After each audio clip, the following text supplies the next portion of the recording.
সকলোকে সুপ্ৰভাত জনাই দিবলৈ লৈছোঁ আপোনালোকক শিৱসাগৰৰ কিছুমান পাবত গজা নেতাৰ কথা।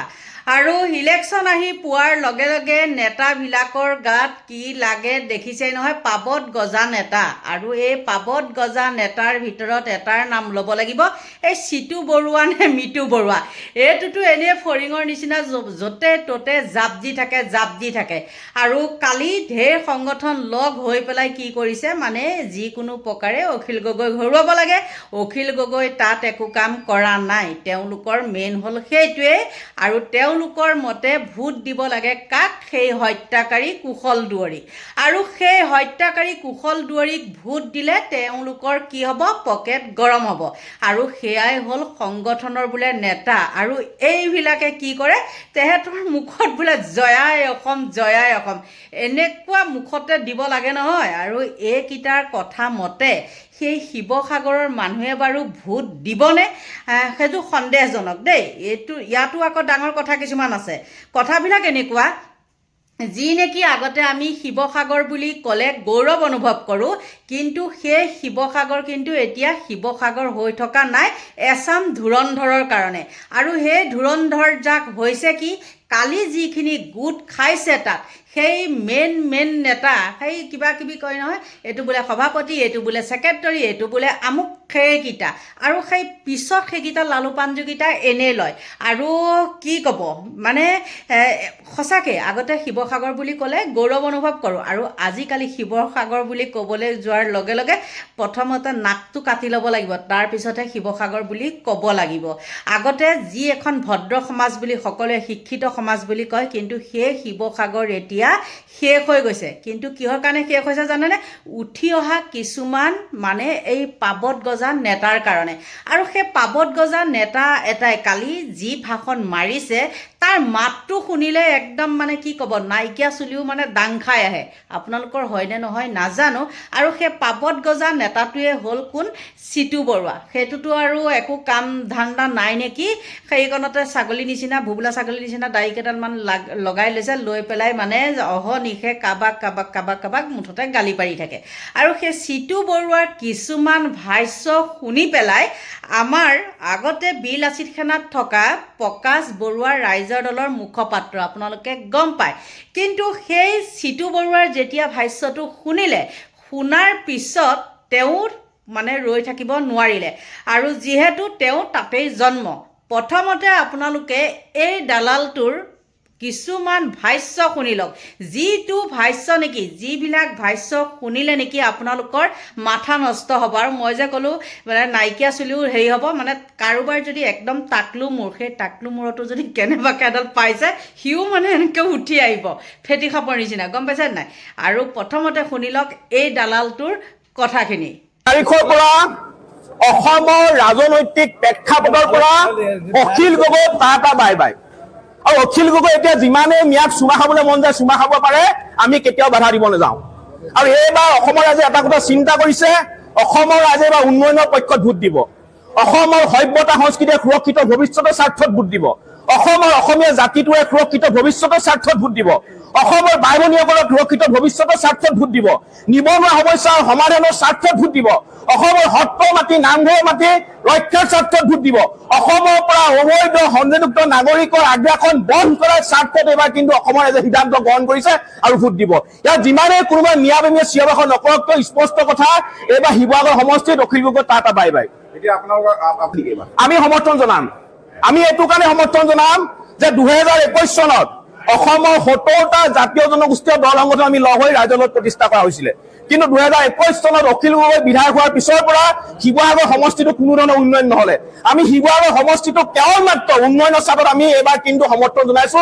আৰু এটা কথা আমি স্পষ্টকৈ আপোনালোকৰ সংবাদ মাধ্যমৰ জৰিয়তে কৈ দিব বিচাৰিছো যে শেহতীয়াকৈ হিমন্ত বিশ্ব শৰ্মাৰ নেতৃত্বাধীন বিজেপি চৰকাৰখনে বিগত 5টা বছৰত কাহানিও নোহোৱা কিন্তু ডাঙৰ অসমৰ 2টা জাতীয় দায়িত্ব পালন কৰিলে। নম্বৰ 1, সত্ৰ মাটি নামঘৰ মাটি অবৈধ সংযোগযুক্ত নাগৰিকৰ কবলৰ পৰা উদ্ধাৰ কৰিলে, লাখ লাখ বিঘা বনাঞ্চলৰ মাটি অবৈধ সংযোগযুক্ত নাগৰিকৰ কবলৰ পৰা উদ্ধাৰ কৰিলে। নম্বৰ 2, লাখ লাখ শিক্ষিত নিবনুৱা যুৱক যুৱতীয়ে এটকাও নিদিয়াকৈ চৰকাৰী চাকৰি পালে। গতিকে এই কথাবিলাক মানুহে চাই আছে আৰু এইবাৰ মানুহে উন্নয়নৰ স্বাৰ্থত ভোট দিব, এইটো কথা স্পষ্ট। আজি 2 দিনমানৰ আগতে অসমৰ এখন ডাঙৰ শীৰ্ষত থকা বাতৰি কাকতে এটা নিৰ্দিষ্ট ৰাজনৈতিক দলৰ পক্ষ লৈ বাতৰি পৰিৱেশন কৰিছিলে। ৪৫,০০০তকৈ অধিক কিন্তু বাতৰি তেওঁলোকে ছপা কৰি দি গাঁৱে ভূঞে বিলাবলৈ সুবিধা কৰি দিছিলে। তেতিয়া প্ৰশ্নবিলাক আপোনালোকে কিন্তু উত্থাপন কৰা নাছিলে।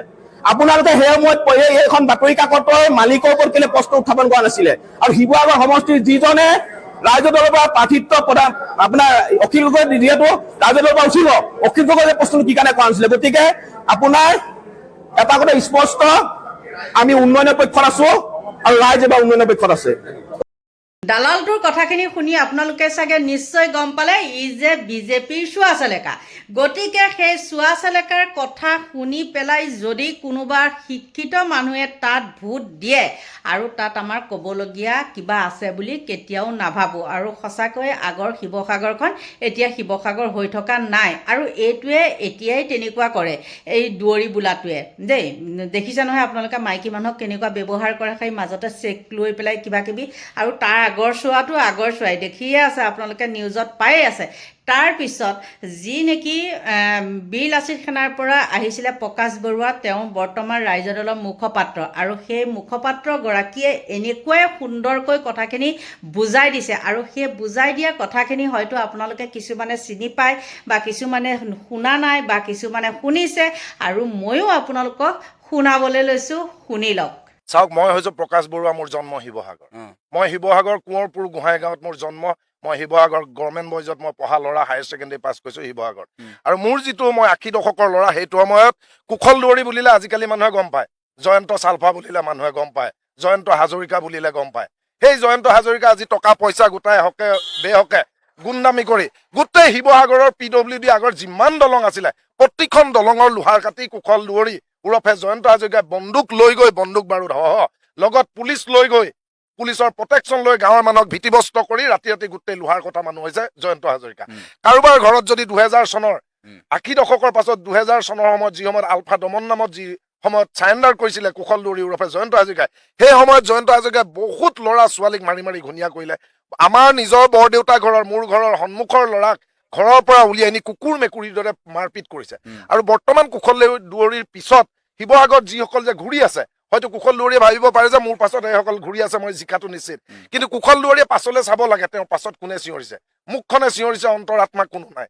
শিৱসাগৰবাসী ৰাইজ আৰু শিৱসাগৰ সমষ্টিৰ যি জনসাধাৰণ, যি জাতীয় আৱেগ থকা মানুহ, যি জাতিটোৰ প্ৰতি চিন্তা কৰে শিৱসাগৰবাসী ৰাইজে নিজৰ ভাষা, কৃষ্টি, সংস্কৃতি জলাঞ্জলি দি অসমীয়া জাতি গঠন কৰাৰ জাতিটোৱে হৈছে আহোম জাতি। সেই আহোমৰ য'ত আধিপত্য আছে, আহোমে কোনো কাৰণত যেনেদৰে বদন বৰফুকনক যেনেদৰে পুনৰ বিশ্বাস নকৰে, গ্ৰহণ নকৰে, ঠিক তেনেদৰে জয়ন্ত হাজৰিকাকো কোনো কাৰণতে গ্ৰহণ নকৰে। আৰু আমাৰ সভাপতি অখিল গগৈ ডাঙৰীয়াৰ ওপৰত যিবিলাক তেওঁ মন্তব্য কৰি আছে, এই মন্তব্যবিলাকৰ ওপৰতো আমি একো মন্তব্য দিব নিবিচাৰোঁ। তেওঁ যি গুণ্ডামি লগাইছে, এই গুণ্ডামিৰ ওপৰতো আমি মন্তব্য দিব নিবিচাৰোঁ। ইয়াৰ যোগেদি আমি এটা কথাই কওঁ, জয়ন্ত হাজৰিকাৰ যিমান গুণ্ডা আছে শিৱসাগৰত, তাতোতকৈ হাজাৰটা বেছি গুণ্ডা আছে আমাৰ ৰাইজৰ দলৰ শিৱসাগৰত। কিন্তু আমি জাতিৰ কাৰণে গুণ্ডামি কৰোঁ, দেশৰ কাৰণে গুণ্ডামি কৰোঁ, আমি টকা পইচাৰ কাৰণে, কাৰোবাৰ মাইকীৰ লোভত আমি কিন্তু গুণ্ডামি নকৰোঁ। সেয়েহে কুশল দুৱৰী ওৰফে জয়ন্ত হাজৰিকাক কৈ দিলোঁ, সেই ৮০ দশকৰ দিন গ'ল, ৯০ দশকৰ দিন গ'ল। তোমাৰ পাছত তুমি সেই চুৰ কৰি আনি থোৱা বন্দুক বাৰুদ ৰখুৱাই সেই বন্দুক বাৰুদে ভয় খুৱাব নোৱাৰি। আপোনালোকে নিশ্চয় প্ৰকাশ বৰুৱাৰ সেই বক্তব্যখিনি শুনিলে, শুনাৰ পিছত নিজে কওকচোন কিমান ভাল লাগিছে, নহয় জানো? আৰু সেই মই ভাল লগা কিছুমান মানে নিউজহে আপোনালোকক দিওঁ।